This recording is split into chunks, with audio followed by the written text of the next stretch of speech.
Hello, my beautiful people, and welcome back to my YouTube channel. I am so happy to be here, and I am so happy that you guys are here today. I am so excited to film this video because I feel like it has been forever since I have done a recommendations video. I feel like my recent ones have been like vlogs and monthly wrap-ups, but today I'm sitting down. I've compiled a list of contemporary romance recommendations for you guys, and we're just going to sit here and we're going to yap about some romance books. Within this contemporary romance selection, I have a range of tropes, so get ready, buckle in, grab a snack, grab some water, and let's hop into the video. So I have to say that none of these books that I'm talking about today were 5 stars. One of them was so close to being a 5-star, but they're all books that I really enjoyed and think that you guys will enjoy as well. I felt a bit strange at the beginning of my channel, feeling like I could only recommend books that were perfection, that they were 5 stars, but these are books still that I really enjoyed, but there were things that I was like, meh, not so sure about. If you want to learn more about that specifically, definitely check out my Goodreads, but today I'll be talking about the synopsises and things that I liked about the books. So the first book that I want to talk to you guys about is actually The 7-Year Slip by Ashley Poston. Now, this is so exciting because Ashley Poston just released her new book,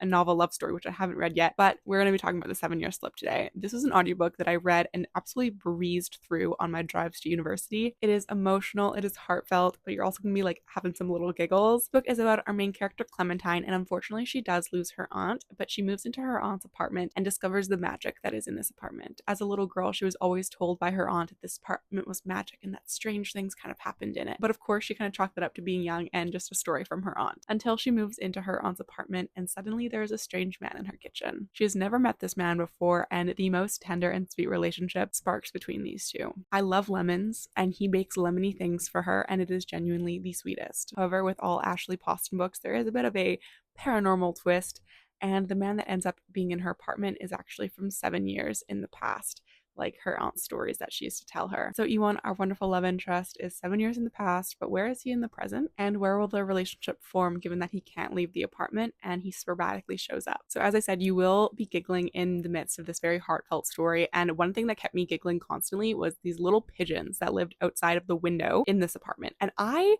genuinely hate pigeons. I think that they're terrifying. They're dysfunctional and they stare into your soul, but just the humor of them was so amazing in this book. It is genuinely such a cute and adorable story, and if you haven't read it already, I would be surprised, but I had to mention it because it was so good. Definitely one of my top romances of this year. Switching from tender, cute, love, lemony things, we have a bit of a spicy recommendation for you guys, and that is The Nanny by Lana Ferguson.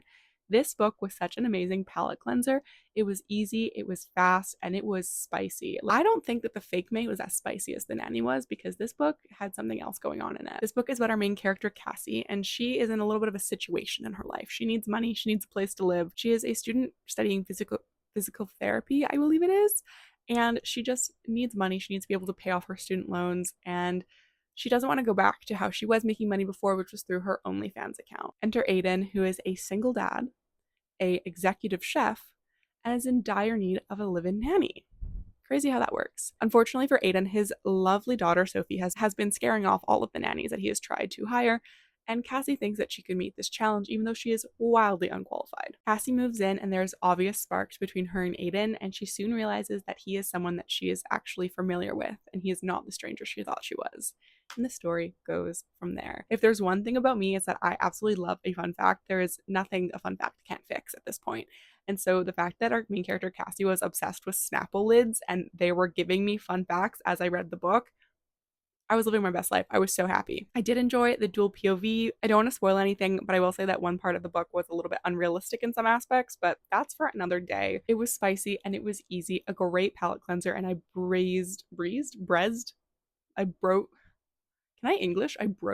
it. Yikes. I breezed through it and it was so much fun. And if you wanted to know the aesthetics of this book, I do have a short posted on my channel that you can check out. Jumping back to a little bit more of a emotional read, but it's kind of a chaotic read. Our main character's life is a mess, and that is Ready or Not. Now, this book is filled with the most tender and heartfelt moments, but you're also going to be so for the main character. Like, you're just gonna be so enthralled, but so sad, but so excited and so giddy, but like heartbroken. Like, I cannot describe it. Our main character, Eve, is unexpectedly expecting, and she finds out that she is pregnant. Unfortunately, the baby daddy is not available for her emotionally and is in kind of his own tricky situation. So Eve must adventure this alone, except she realizes she's not alone. She has her best friend's brother, Shep. And Shep is so tender. Shep is so caring. Shep is so patient. And I love this man. He truly supports her in any way she can, because her best friend actually isn't able to help her during this time, as her best friend is struggling with fertility issues. So I did want to put a little bit of a trigger warning on this book, that if that is a topic that you want to avoid, there is talk of struggles with fertility. So I just wanted to note that as well. This book really talks about Eve and her life, how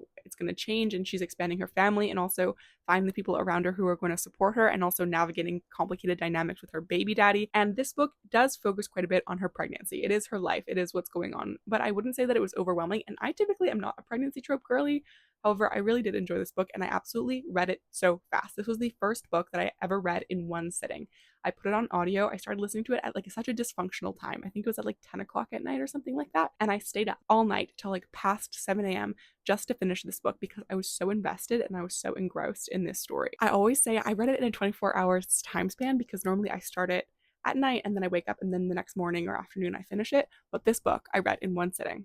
I was laying in bed and I listened to the entire thing. The next book that I'm going to be talking about is actually being traditionally published right now, and that is The Frontrunner by Elsie Silver. I have the indie edition right here, but I wanted to talk about it. While it is the third in the 4-book interconnected standalone series of Gold Rush Ranch, it was my favorite, and it's the one of the series that I keep on kind of thinking about, and it just kind of like looms in the back of my head. Definitely my favorite in the series. This book is between Myra and Stefan is the rival of Gold Rush Ranch, and he ends up striking a deal, or shall we say a bargain, with Myra in order to go on 3 dates with her. Myra is the vet at Gold Rush Ranch, and unfortunately, through a delivery, she ends up losing the mama mare to a baby foal. And she knows, because she's also the vet for Stefan, that he actually lost a foal but has a mama mare who needs a little baby. So Mira ends up striking a deal, agreeing to go on 3 dates with Stefan so that she can care for this foal and this mother. Stefan in this book was definitely someone who I wanted to learn more about, and I was really, really intrigued to learn more about him. And you also see a sneak peek of his younger sister, who I believe the 4th book is. But I haven't read the 4th book because I'm truly just not ready to finish Elsie's backlog entirely, so I do have to finish that. One thing in particular about Stefan is I loved how strongly he loved the women in his life and how strongly he thought of them. He was uplifting them, which was really, really great. I think my favorite part of this book was the little moments that the characters were able to have, especially with the spunky foal. Like, this little foal is such a little spunky creature, and just the moments that Myra and Stefan have with this baby is so, so cute. We're moving on to the last book,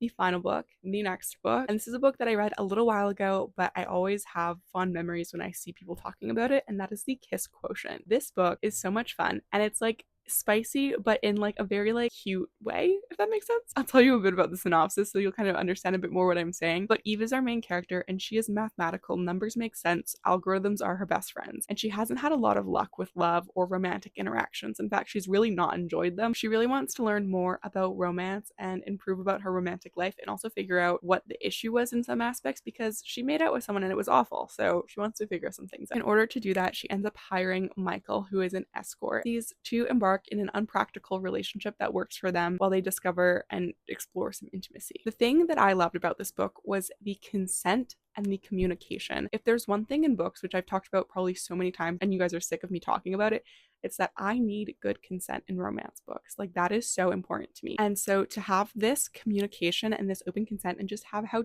tender and open their relationship was, and how attentive and important it was to Michael that she was 100% okay with everything that was happening, and that they were there together, was so amazing. And I know the bar's on the floor in some aspects for consent in this sense, but it truly was an amazing book, and I really loved their communication and how connected they were in that aspect. I really wish that I had more to say on that book, but I'm going to be honest and say that my note-taking abilities when I was reading that book were not top par. I believe I was reading them in December during like midterm or final season, and this was before I started my master document with all of my notes of my thoughts while I was reading the book, so I don't have too much to say on this book. Something that's a little bit embarrassing is that I've only been filming for a very short period of time. In fact, I've filmed for less time than it took me to write my notes on these books to refresh my memory and make sure I had some proper things to yap about. But we're actually at the end of the video, which is kind of crazy. So this was amazing. This was so fun. I am going to be filming a second video right after this, which is also amazing and so fun. But you guys will see that probably a week after this one, because it's August. I'm going back to uni soon, but I have so many ideas and so many things that I want to film. I think I'm going to be trying to do 1-week uploads for the month of August before I go back to uni, when we will go back to bi-weekly uploads, which is what I'm trying to do. But again, I make no promises, as I'm trying to get a university degree, and that's hard. With all of that said, don't forget to like, comment, and subscribe to my YouTube channel. I hope you're able to find a book in this video that you wanted to give a go, or that you really enjoy. So without further ado, thank you so much for watching, you guys. Bye, everybody.